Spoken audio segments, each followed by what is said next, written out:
Welcome to Cage Minds. I'm Micah Frankel. Shout out to Coach Argetta and the St. Pius wrestling team for the nice office, letting us use it. Yeah. Because I get the opportunity to interview the reigning LFA, back there, lightweight champion of the world, El Machete, Richie Miranda. Sir. Yes, sir. Nice to meet you, and thank you. Man, truly getting to watch your journey through the LFA, gotta say, the pleasure is all mine. It's kind of crazy that for a regional fighter, you've been synonymous with one promotion for so long. Yeah. So pretty much, I started my career like right after COVID ended, so I had to go fight back in Nebraska, and then fought a local fight in Orange County. And then I fought for Cage Warriors. And then, pretty much LFA picked me up after that fight. So I've been with them for 10 fights now. So you brought up Nebraska. That's the roots? Yeah, so I wrestled. I went to go wrestle there for university. So I wrestled there at University of Nebraska Kearney. So I wrestled there 2 years, still had a year left of school left. And then the last year I just dabbled into MMA and started training. 4 months later, had my first amateur fight. So, Dan, having you down here in the wrestling room, this is just right back in it for you. I stay consistent with my wrestling. I still go visit my college back home, Santa Ana College. But, I'm always, I started with wrestling, so I'll always be around wrestling, How important is it getting back into those traditional wrestling roots to keep you sharp? I definitely, it's good, I feel like, I think of it like my style, my career is like or every time I have a fight camp, like the UFC game, so I try to max out each bar, whether it be striking, boxing, wrestling, jiu-jitsu. So I think it's really important, even though I wrestled my whole life and it's first instinct, it's always good to just keep those things sharp. What was the spark that lit the fire that was the desire to compete in mixed martial arts? I just had a year left of school left, and then I started watching boxing growing up. Never got into it, but then, in college, high school, started watching more MMA, and I was just like, dude, I can take these fools down and ground and pound them. And that's pretty much how I got into it, and just learning every art is cool. So just starting from the beginning, learning boxing and kickboxing, just putting it all together, it was great feeling, and I just loved it from the first training session. So I just kept showing up. The team that I noticed you first with, the guys that you were with in California, did you know like the reputation and the legendariness of that team when you went in there? Not as much, but I checked out a couple of gyms. Like there was a couple in Nebraska I checked out. Premier was the one that was there at the time. Then I also went to Milwaukee, to Rufus Sport, so trained out there for a bit. But I already had trained at CSW a little bit. And then I just knew that once I moved back to California, that was the best for my style. Just that catch wrestling, striking to taking down, submissions. So, a lot of my career from the beginning was just a lot of, striking to take down, getting on top, either looking for the submission or TKO. So how much of a seamless transition was that they would play into your strengths and you'd be able to use that physicality in the fight? As far as someone like shooting in on me, I was comfortable, in the ground I'm always comfortable. Once I get on top, I just know I can throw the legs in and, force them to flatten out. And then, that's when I'm either looking for strikes or finish it with the rear naked.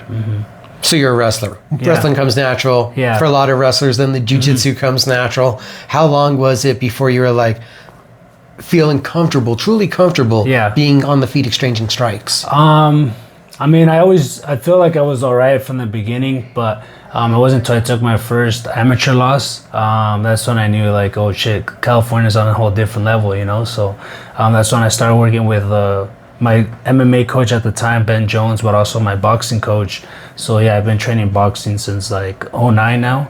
So I'm definitely more comfortable in my hands now. And it definitely took me a couple of year or two, and then to finally start getting more momentum and getting comfortable in there.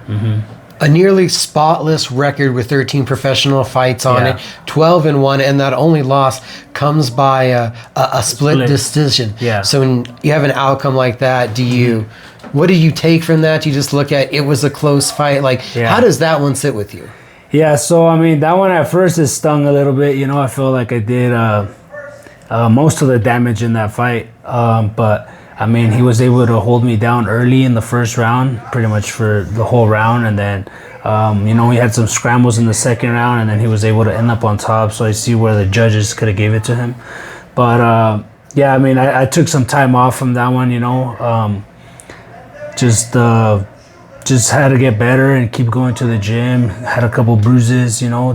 My body was dinged up a little bit. But, yeah, I mean, took like maybe I took like 5-6 months off, and then I fought in October, and then I got a first round TKO. So then, yeah, just been on the streak ever since. Yeah. 6 in a row. You pick up the LFA title. Yeah. Many people ask, is it something changed, or was it getting on a roll? What has led to recapturing that momentum? Not much, dude.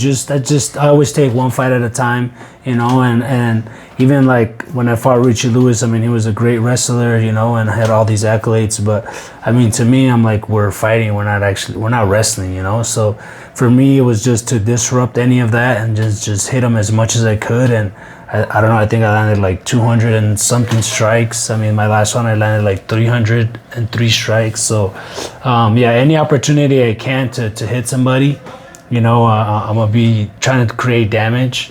And coming back to the momentum, I mean, I just think about finishing the person that's in front of me or my opponent. And, yeah, I mean, if I don't get the finish, I just try to dominate. But, yeah, I mean, taking one fight at a time, and then just, going through camp and you know, just finishing is the main thing that I focus on, is finishing the fight.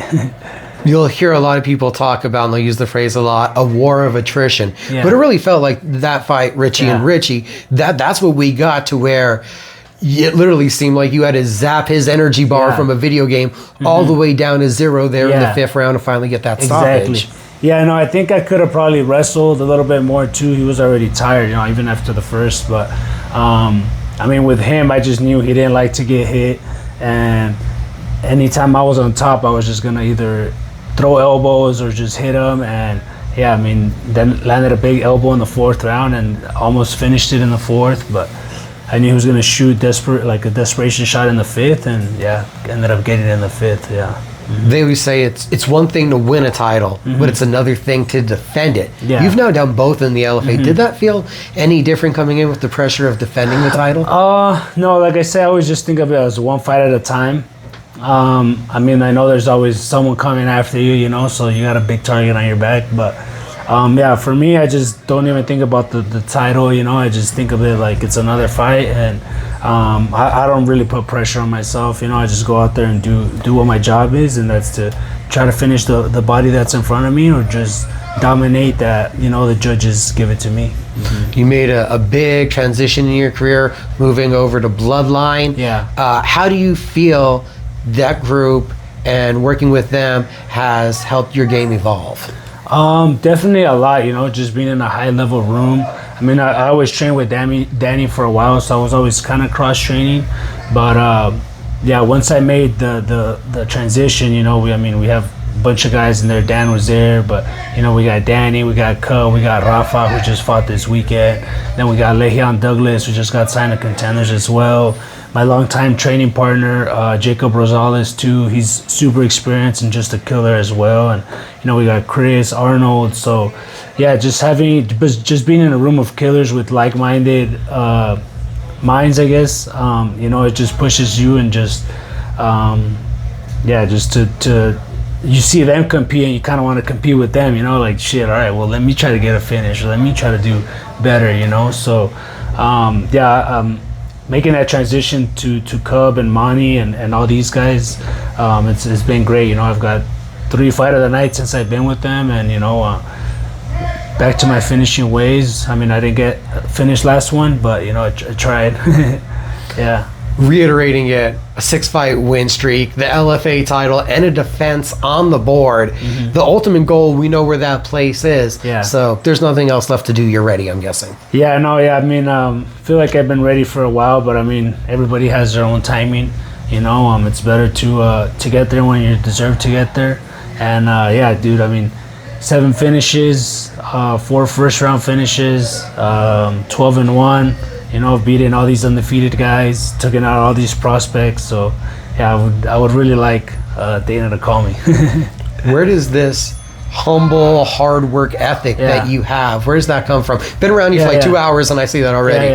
I would say my parents. You know, I mean, my parents, you know, came here from nothing, and then, you know, they were able to work their way up in their jobs. And you know, my dad owns a shop.